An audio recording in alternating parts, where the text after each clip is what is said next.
Hey guys, welcome back to the shop. Today I'm going to finish assembling the transaxle and start work on the shifter.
So one of the things that is different about these two transaxles is the selector fork, which is used to shift gears. You can see the first one I have here has a really long shaft up top of there, and the second one is much shorter. And I need one that's long like this in order to clear the belt down there. But if you'll notice, the one on the right here is in much better condition than the one on the left. And if I put them up together like this, you can see that the one on the left right there is slightly bent open and it's cracked right in here. So this one's in much better condition, but this is the one I need. And the other thing that's different is this shaft on here is much bigger, much wider than the one on the right there. So this one doesn't even fit in here because it's way too loose. So what I'm going to do is cut the shaft off of this one, and since it's oversized, I can drill it out at the bottom here so it fits right over top of this one. And then I can weld it on there and effectively have this exact one here with the shaft of this one. That make it fit in the hole and clear the belt. So that's what I'm going to try to do.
Okay, so now I'm ready to work on installing the actual shifter arm and cutting out the slot in the middle of the frame.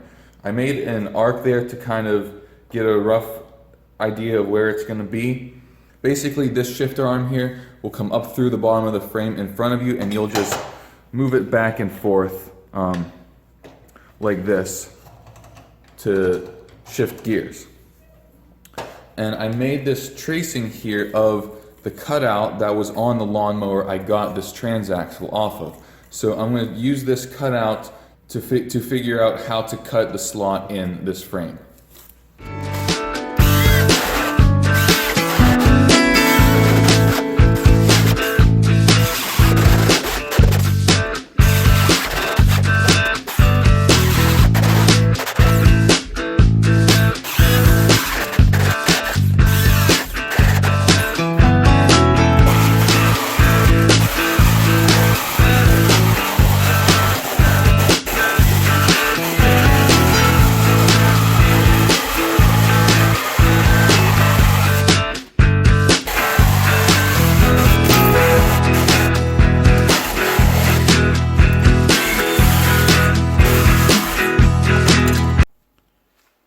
Okay, so I finally have the transaxle completely assembled and back together now, and it's so nice to finally have this all sorted out because this has been my biggest source of problems since starting this project.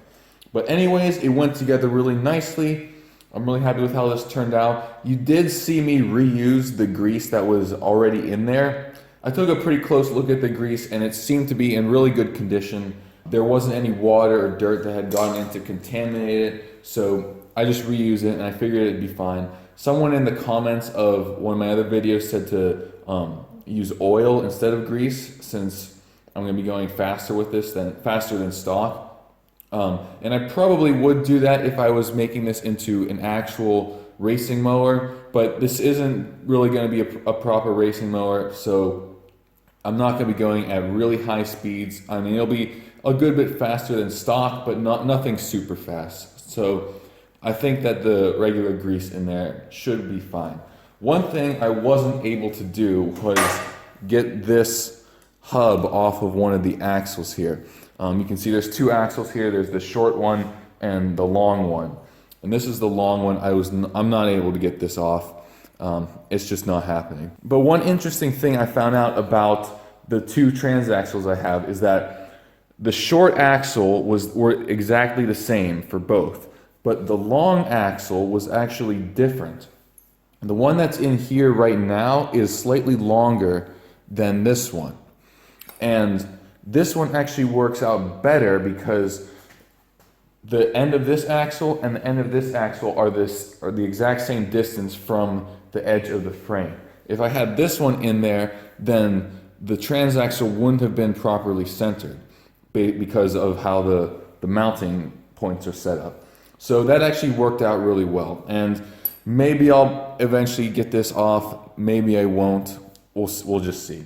So over here you can see I started cutting out the hole for the shifter. You can see the shifter is just going to be right up in the middle here, and you'll move it back and forth to shift the gears. You've got reverse and neutral over on this side, and then your gears over here.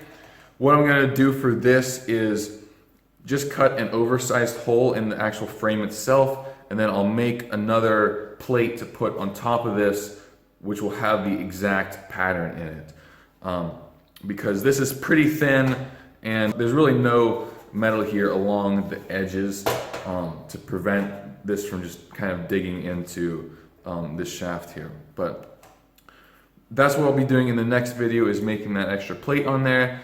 And once I'm finished with that, the drive system will be mostly finished. There's just a couple little things I'll have to do here and there, but that's pretty much where I'm at now. So in the next video, you'll see me finishing up this. I'll hook up the brakes, and I also still need to put a keyway in this jack shaft right here to hold the pulleys in place. So there's just a couple little things I have to do for the rest of the drive system, and then I can start working on other things. So overall, I'm really happy with how this is coming along. Thanks for watching, and I will see you next time.